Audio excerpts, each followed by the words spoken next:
یقیناً کوئی ایسی بات ہے جسے پوشیدہ رکھنا ضروری تھا، ورنہ سرکار اتنی رازداری سے کام نہیں لیتے۔ شجاعت خان خود بھی حیران و پریشان تھا۔ ایسی سنگین فضا میں آدھی رات کے وقت والی میسور کا صرف چند سپاہیوں کے ہمراہ کسی نامعلوم مقام کی طرف چلے جانا ایک انتہائی پر اسرار عمل تھا۔ ابھی خواتین معظمہ کی وحشتیں برقرار تھیں کہ قلعے کا ایک محافظ دوڑتا ہوا آیا اور اس نے اطلاع دی کہ نواب بہادر تشریف لے آئے ہیں۔ اے مالک بہروبر، تیرا شکر ہے، تو نے میرے بیٹے کو اپنی امان میں رکھا۔ مجیدہ بیگم کے منہ سے بے اختیار نکلا اور انہوں نے بہو کے کاندھے پر سر رکھ دیا۔ اسے کیا خبر کہ چند گھنٹوں کی اذیت نے مجھے اور بوڑھا بنا دیا ہے۔ حیدر علی کی آمد کی خبر لانے والا سپاہی اپنی جگہ پہنچا ہی نہیں تھا کہ دوسرا سپاہی بھاگتا ہوا آیا اور شجاعت خان سے مخاطب ہو کر بولا، نواب بہادر آپ کو یاد فرما رہے ہیں۔ جواب میں شجاعت خان بھی دوڑا، مگر اتنی دیر میں والی میسور دربار عام کے دروازے پر پہنچ کر ٹھہر گیا تھا۔ اسے کھول دو، نواب نے بھاری قفل کی طرف اشارہ کرتے ہوئے کہا۔ سرکار، اس کی چابیاں میرے پاس نہیں ہیں۔ والی میسور کی پراسرار حرکتیں دیکھ کر شجاعت خان گھبرا گیا تھا۔ جلدی کر اور خود جا، چابیاں لے کر آ، نواب نے دوسرا حکم دیا۔ اس وقت والی میسور چادر اوڑے ہوئے تھا۔ اس نے سید صاحب کی دی ہوئی خون آلود میخیں چادر میں چھپا رکھی تھی۔ تھوڑی دیر بعد شجاعت خان دربار عام کے محافظوں سے چابیاں لے کر آیا اور اس نے قفل کھول دیا۔ نواب دروازے میں داخل ہوا اور بڑی تیزی کے ساتھ طویل و عریض کمرے کو عبور کر کے اپنے تخت کے قریب پہنچا اور چادر میں چھپا ہوا رومال نکال کر قالین پر رکھ دیا۔ پھر چونک کر کھڑا ہوا، پورا رومال خون میں ڈوبا ہوا تھا۔ خدا کی بنا، بے اختیار نواب کی زبان سے نکلا، یہ کس کا خون ہے؟ چند لمحوں تک والی میسور کسی مجسمے کی مانند بے حس و حرکت کھڑا اس خون آلود رومال کو دیکھتا رہا۔ پھر اس کے ہونٹوں کو جنبش ہوئی۔ خدا جانے یا سید، میں تو محض تماشائی ہوں، اس کے سوا کچھ نہیں۔ یہ کہہ کر نواب تیز قدموں سے واپس آیا اور شجاعت خان سے مخاطب ہو کر کہنے لگا، اسے بند کر دے اور کسی کو اس کا پتہ نہ چلے کہ پچھلے پہر دربار عام کیوں کھلا تھا۔ شجاعت خان دروازے میں قفل لگا کر چلا تو حیدر علی نے اسے دوسرا حکم دیتے ہوئے کہا، صبح ہوتے ہی سرنگا پٹم کی ایک ایک گلی میں یہ اعلان کرا دے کہ کل موہن داس کے قاتلوں کو دربار عام میں پیش کیا جائے گا۔ اس کے ساتھ ہی پیشوائے پونا کے نمائندوں اور راجہ کرشنا کو بھی حاضر کرنے کا حکم دے کر نواب اپنی خوابگاہ کی طرف چلا گیا۔ اتنی رات گئے کہاں گیا تھا؟ مجیدہ بیگم کی آنکھوں سے آنسو بہ رہے تھے، مگر لہجے سے غصہ جھلک رہا تھا۔ حیدر علی نے گھبرا کر سر جھکا لیا۔ اس نے پوری زندگی اپنی ماں سے آنکھ ملا کر بات نہیں کی تھی، سید صاحب کی خدمت میں حاضر ہوا تھا۔ حیدر علی کی آواز اتنی دھیمی تھی کہ مجیدہ بیگم کو سننے میں دشواری پیش آ رہی تھی۔ کیا کہا سید صاحب نے؟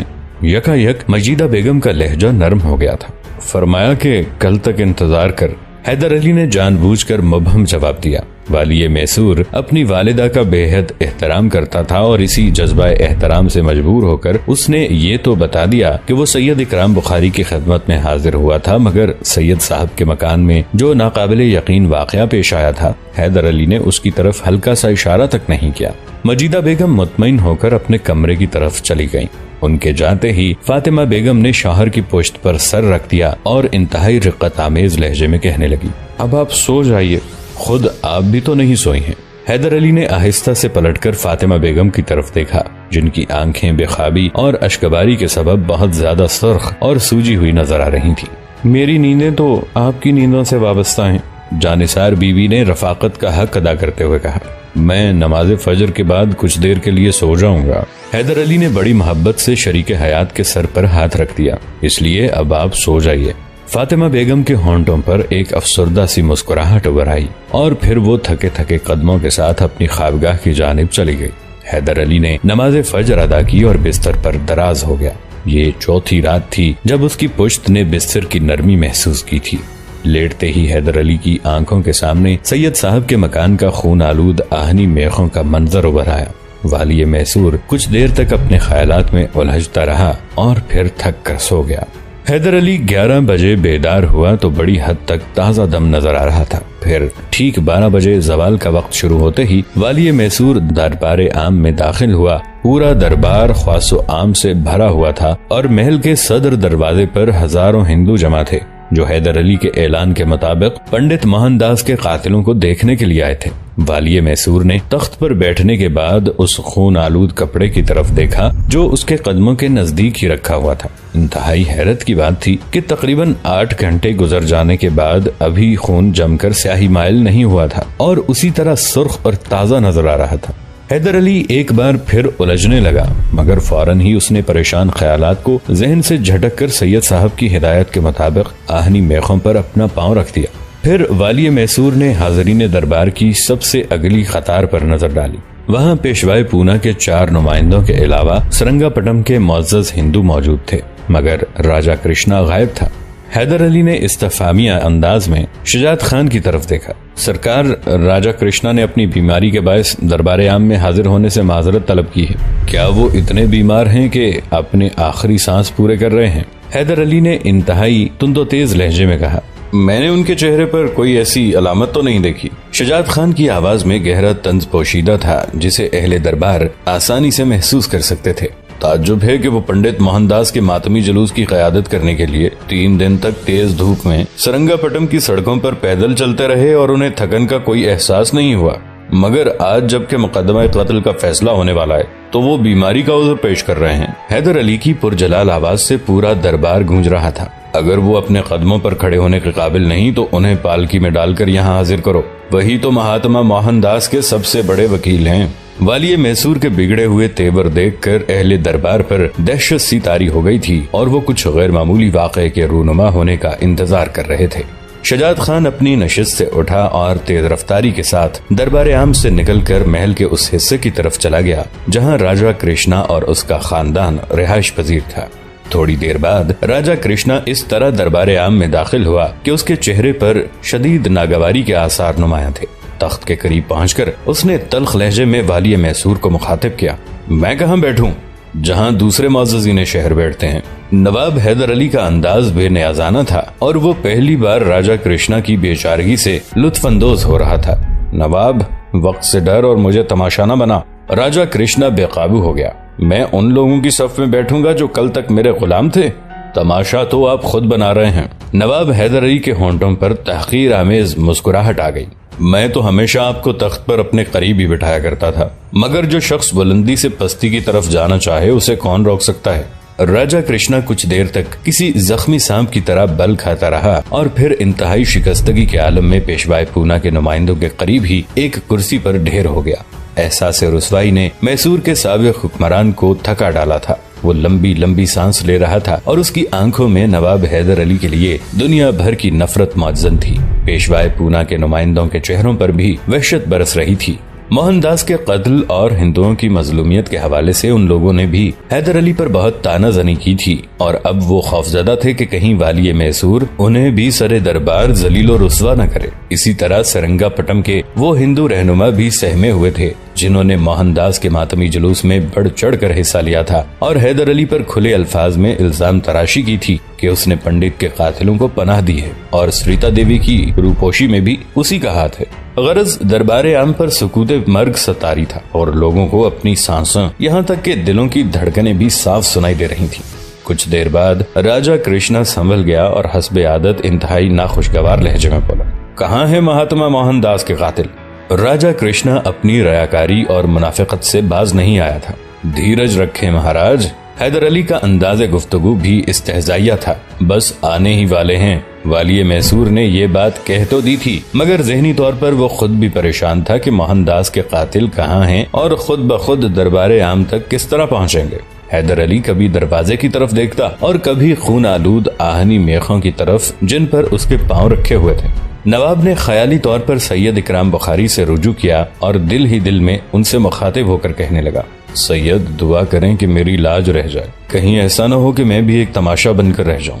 ابھی حیدر علی سید صاحب سے غائبانہ درخواست کر ہی رہا تھا کہ اچانک قلعے کا ایک محافظ سپاہی دربار میں داخل ہوا اور بلند آواز میں والی میسور سے عرض کرنے لگا، کچھ شکستہ حال لوگ دروازے پر کھڑے چیخ رہے ہیں کہ انہیں نواب بہادر کے حضور میں لے چلو۔ وہ جانتے ہیں کہ سریتا دیوی کو کن لوگوں نے اغوا کیا ہے اور پنڈت موہن داس کے قاتل کون ہیں۔ حیدر علی کو اپنی سماعت پر یقین نہیں آ رہا تھا۔ وہ جوش جذبات میں اٹھ کھڑا ہوا اور پھر چیخ کر بولا، ان حرام کاروں نے دارالحکومت کا امن و سکون غارت کر دیا تھا، بلا تاخیر انہیں یہاں لے آؤ، میں بہت دیر سے انہی کا انتظار کر رہا تھا۔ حیدر علی کے تخت پر بیٹھتے ہی اہل دربار نے دیکھا کہ راجہ کرشنا گھبرا کر اپنی نشست پر کھڑا ہو گیا اور انتہائی بدحواسی کے عالم میں والی میسور سے کہنے لگا، کہاں ہے مہاتما کے قاتل؟ انہیں ایسی دردناک سزا دی جائے کہ آنے والی نسلیں بھی ان کے انجام سے عبرت حاصل کریں۔ آپ خاموشی سے بیٹھ جائیے اور درباری آداب کا احترام کیجیے۔ حیدر علی نے راجہ کرشنا کو سخت لہجے میں تنبیہ کی، میری عدالت اور میرا قانون کسی کے مشوروں کا محتاج نہیں۔ راجہ کرشنا کی وحشت کا یہ عالم تھا کہ اس نے حیدر علی کی بات کو سنا ہی نہیں، یا پھر والی میسور کی زبان سے ادا ہونے والے الفاظ کو یکسر نظر انداز کر دیا۔ راجہ نے نواب کی طرف پشت کر دی تھی اور اس کی نظریں مسلسل دروازے پر مرکوز تھیں۔ اگرچہ پیشوائے پونا کے نمائندے اور دوسرے معزز ہندو بھی موہن داس کے قاتلوں کو دیکھنے کے لیے بے چین تھے، لیکن کسی میں بھی اتنی جرت نہیں تھی کہ وہ درباری آداب کی خلاف ورزی کرتے ہوئے اٹھ کھڑا ہوتا اور والی میسور کی جانب پیٹھ کر کے دروازے کی طرف دیکھنے لگتا۔ پھر جیسے ہی موہن داس کے قاتلوں کی نشاندہی کرنے والے دربار میں داخل ہوئے، راجہ کرشنا کی آنکھوں کے سامنے گہری تاریکی چھا گئی۔ اس نے کرسی کے بازوں کا سہارا لے کر سنبھلنے کی کوشش کی، مگر ناکام رہا اور چکرا کر فرش پر گر پڑا۔ دربار میں ہلچل سی مچ گئی۔ حاضرین کی سمجھ میں نہیں آ رہا تھا کہ اچانک راجہ کرشنا کو کیا ہو گیا۔ پیشوائے پونا کے نمائندے اور ہندو مذہبی رہنما بھی گھبرا کر اپنی نشستوں پر کھڑے ہو گئے اور راجہ کرشنا کو اٹھانے کی کوشش کرنے لگے۔ آپ حضرات اپنی اپنی جگہ بیٹھ جائیے۔ ایک بار پھر حیدر علی کی باروب آواز گونجی، یہ آپ کا نہیں، حکومت کا فرض ہے کہ راجہ کرشنا کو بہترین طبی امداد فراہم کرے۔ ویسے مہاراج کو کچھ ہوا نہیں ہے، وہ مکمل طور پر صحت مند ہیں۔ دراصل ان سے مہاتما موہن داس کے قاتلوں کی گرفتاری کی خبر برداشت نہیں ہو سکی۔ انسانی زندگی میں اتنی بڑی خوشی کا موقع شاذ و ناز ہی آتا ہے۔ حیدر علی کی گفتگو میں پوشیدہ طنز کو کوئی ایک درباری بھی محسوس نہ کر سکا۔ ہر شخص موہن داس کے قاتلوں کے بارے میں یقینی خبر سننے کے لیے بے قرار نظر آ رہا تھا۔ دربار کے محافظ سپاہیوں نے آگے بڑھ کر راجہ کرشنا کو سہارا دیا اور اسے کرسی پر بٹھا دیا۔ اس کے بعد حیدر علی نے اپنے مسلح سپاہیوں کو اشارہ کیا کہ وہ ان لوگوں کو تخت کے قریب لے آئیں جو موہن داس کے قاتلوں کا سراغ لگانے کے لیے دربار میں حاضر ہوئے ہیں۔ وہ سب کے سب نوجوان تھے اور سر جھکائے حاضرین کے درمیان سے گزرتے ہوئے تخت کی طرف بڑھ رہے تھے۔ اہل دربار نے سنا، ان کے ہونٹوں سے دبی دبی کراہیں نکل رہی تھیں، جیسے وہ کسی اذیت میں مبتلا ہوں۔ پھر تخت کے نزدیک پہنچ کر انہوں نے اپنے سر فرش پر رکھ دیے، مگر ایک نوجوان گردن خم کیے کھڑا رہا۔ حاضرین نے سمجھا کہ آنے والے نواب حیدر علی کو سجدہ کر رہے ہیں، لیکن دوسرے ہی لمحے پورا دربار ان کی چیخوں سے گونجنے لگا۔ نواب بہادر، ہمیں قتل کرا دیجئے یا پھر معاف کر دیجئے کہ اب ہم سے یہ عذاب برداشت نہیں ہوتا۔ تم کون ہو اور تم نے کیا جرم کیا ہے؟ حیدر علی نے غضبناک لہجے میں کہا۔ وہ سب کے سب سیدھے ہوئے اور پھر بیک زبان کہنے لگے، ہم نے پنڈت موہن داس اور اس کی ماں کو قتل کیا ہے، مگر اس ظالمانہ فعل میں ہماری اپنی مرضی کو دخل نہیں تھا۔ ہم سب کنور ونود کمار کے حکم کے پابند تھے۔ حیدر علی نے بہت غور سے ان تمام نوجوانوں کو دیکھا۔ حیرت انگیز طور پر ان کی تعداد 16 تھی۔ والی میسور کے ذہن میں ایک برق سی لہرائی۔ سید صاحب نے جو آہنی میخیں اس کے سپرد کی تھیں، ان کی تعداد بھی 16 تھی، 15 چھوٹی میخیں اور ایک بڑی میخ۔ حیدر علی نے گھبرا کر ونود کمار کی طرف دیکھا۔ تمام مجرم اسے اپنا سردار تسلیم کر رہے تھے اور اس کے ایما پر موہن داس اور بملا دیوی کو قتل کیا گیا تھا۔ اب والی میسور پر بڑی میخ کا مفہوم ظاہر ہو چکا تھا۔ یہ ونود کمار کون ہے؟ حیدر علی نے اس نوجوان کی طرف اشارہ کیا جو سر جھکائے کھڑا تھا اور اس کے جسم پر لرزش طاری تھی۔ راجہ کرشنا کا حقیقی بھانجا۔ قاتلوں نے اپنے سردار کا تعارف کرایا۔ تجھے اس صفاقی اور تشدد کی ضرورت کیوں پیش آئی لڑکے؟ حیدر علی نے قہر آلود لہجے میں ونود کمار سے سوال کیا۔ میں اپنے دل سے مجبور تھا نواب بہادر۔ ونود کمار کی آنکھوں میں آنسو تھے اور جسم کے ساتھ ساتھ اس کی آواز بھی کانپ رہی تھی۔ میں سریتا سے شادی کرنا چاہتا تھا، مگر موہن داس نے اس رشتے سے انکار کر دیا۔ مجبوراً میں نے اسے اور اس کی ماں کو راستے سے ہٹا دیا کہ سریتا کو حاصل کرنے کی یہی ایک صورت باقی رہ گئی تھی۔ کیا تو نے سریتا کو حاصل کر لیا؟ حیدر علی اتنی زور سے چیخا کہ اہل دربار اپنی نشستوں پر اچھل پڑے اور ونود کمار خوف و دہشت سے فرش پر گر پڑا۔ پھر وہ گھبرا کر اٹھ بیٹھا۔ میں نے سریتا دیوی کو اناتھ آشرم سے اغوا کر لیا تھا، مگر اس کے دل و دماغ اور جسم پر قابو نہیں پا سکا۔ ونود کمار نے اپنے جرائم کا اعتراف کر لیا تھا۔ اس وقت سریتا دیوی کہاں ہے؟ نواب حیدر علی نے راجہ کرشنا کے بھانجے سے پوچھا۔ مہاراج کے تہ خانے میں۔ ونود کمار نے انتہائی آسانی سے یہ راز فاش کر دیا کہ اہل دربار حیران رہ گئے۔ حیدر علی نے شجاعت خان کی طرف دیکھا اور نیا حکم جاری کر دیا، سریتا کو اسی وقت میرے سامنے پیش کرو۔ اگر راجہ محل کے مکین اس تہ خانے کی نشاندہی نہ کر سکیں تو ایک ایک کمرے کی بنیادیں تک کھود ڈالو۔ شجاعت خان کے دربار سے جاتے ہی نواب حیدر علی دوبارہ ونود کمار سے مخاطب ہوا، تو اپنی عمر دیکھ اور جرائم کی سنگینی کا اندازہ کر، آخر تو کس کی شے پر خون کے اس سمندر میں اتر گیا تھا؟ مہاراج نے مجھے یقین دلایا تھا کہ نواب بہادر کا قانون میرا کچھ نہیں بگاڑ سکے گا۔ 16 سالہ ونود کمار کے بہتے ہوئے آنسوؤں میں شدت آ گئی تھی۔ مہاراج نے مجھ سے یہ بھی کہا تھا کہ موہن داس اور بملا دیوی کے قتل سے دیوتا بہت خوش ہوں گے، اور اگر میں سریتا کو اپنی داشتہ بنا لوں گا تو میرے لوک اور پرلوک دونوں سدھر جائیں گے۔ میں نے جو کچھ کیا دیوتاؤں کو خوش کرنے کے لیے کیا۔ مجھے یہی سمجھایا گیا تھا کہ میں اس طرح دھرم کا سب سے بڑا سیوک کہلاؤں گا۔ ونود کمار کے خاموش ہوتے ہی راجہ کرشنا کھڑا ہو گیا اور ہذیانی انداز میں چیخنے لگا، جھوٹ بولتا ہے یہ لڑکا، اس سے میرا کوئی خاندانی رشتہ نہیں، یہ سب تیری سازش ہے نواب۔ تو نے ان ہندو نوجوانوں کے منہ دولت سے بھر دیے، پھر ان کی زبانیں میرے خلاف گواہی دینے لگیں۔ راجہ کرشنا اپنے ہوش و حواس کھو چکا تھا۔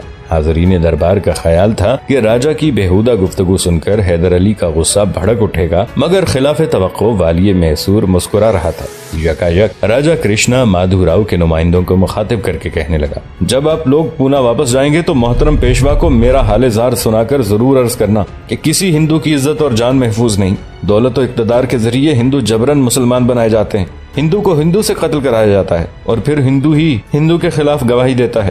راجہ کرشنا خود اپنے ہی بچھائے ہوئے جال میں گردن تک پھنس چکا تھا، اس لیے مادھو راؤ کے طاقتور ہاتھ پکڑ کر حالات کی دلدل سے نکلنا چاہتا تھا۔ پیشوائے پونا کے نمائندے کیا جواب دیتے؟ وہ خود پریشان نظر آ رہے تھے اور انہیں بذات ہی الٹتی ہوئی محسوس ہو رہی تھی۔ ساری دنیا بدل گئی، دریاؤں نے اپنے راستے بدل دیے اور بڑے بڑے مجرم گناہوں کی دنیا سے نکل کر مسجدوں اور مندروں کی طرف چل پڑے، مگر ایک آپ ہیں کہ ابھی تک جھوٹ، منافقت، ریاکاری اور سازش کے مذہب پر عمل پیرا ہیں۔ نواب حیدر علی کا لہجہ سرد تھا مگر اس سے گہری تلخی جھلک رہی تھی۔ آپ بار بار کی تنبیہ کے باوجود نہ صرف عدالت کے وقار کو مجروح کر رہے ہیں بلکہ منصف پر بھی بے بنیاد الزامات عائد کر رہے ہیں۔ فی الوقت آپ سکون سے بیٹھیں اور خاموشی اختیار کریں۔ اگر میرے فیصلے سے مطمئن نہ ہوں تو پونا کے نمائندوں سے فریاد کرنے کی بجائے خود اپنا مقدمہ لے کر پیشوا مادھو راؤ کی عدالت میں چلے جائیں، میری طرف سے اجازت ہے۔ راجہ کرشنا شدید بیچارگی کے عالم میں اپنی نشست پر بیٹھ گیا اور حاضرین دربار کی طرف دیکھنے لگا۔ ہر چہرے پر انتہائی حیرت کا رنگ نمایاں تھا اور تمام آنکھوں میں بہت سے سوالات گردش کر رہے تھے۔ ابھی دربار کی فضا پر گہرا سکوت طاری تھا کہ شجاعت خان سریتا دیوی کو اپنے دونوں ہاتھوں پر اٹھائے ہوئے دروازے میں داخل ہوا۔ جب میسور کا نائب سپہ سالار حاضرین کے درمیان سے گزر کر تخت کی طرف بڑھ رہا تھا تو اکثر درباری اپنی جگہ کھڑے ہو کر سریتا دیوی کو دیکھ رہے تھے، جو شجاعت خان کے ہاتھوں میں بے ہوش پڑی تھی اور جس کے خوبصورت چہرے پر بے شمار زخموں کے نیلے اور سرخ نشانات موجود تھے۔ یہ منظر اتنا دردناک تھا کہ نواب حیدر علی کو بھی تخت سے اتر کر نیچے آنا پڑا۔ والی میسور کچھ دیر تک سریتا کو دیکھتا رہا، جس کی سانس بہت آہستہ آہستہ چل رہی تھی۔ یہ کہاں تھی؟ حیدر علی کا لہجہ اداس تھا اور چہرے پر اذیت و کرب کا گہرا عکس ابھر آیا تھا۔ راجہ کرشنا کے تہخانے میں شجاعت خان کی آواز سے دل کا درد جھلک رہا تھا، جیسے سریتا دیوی خود اس کی اپنی بیٹی ہو۔ آپ حضرات بھی اس معصوم اور بے گناہ لڑکی کی حالت زار کا مشاہدہ کر لیں۔ نواب حیدر علی نے پونا کے نمائندوں کو اشارہ کیا۔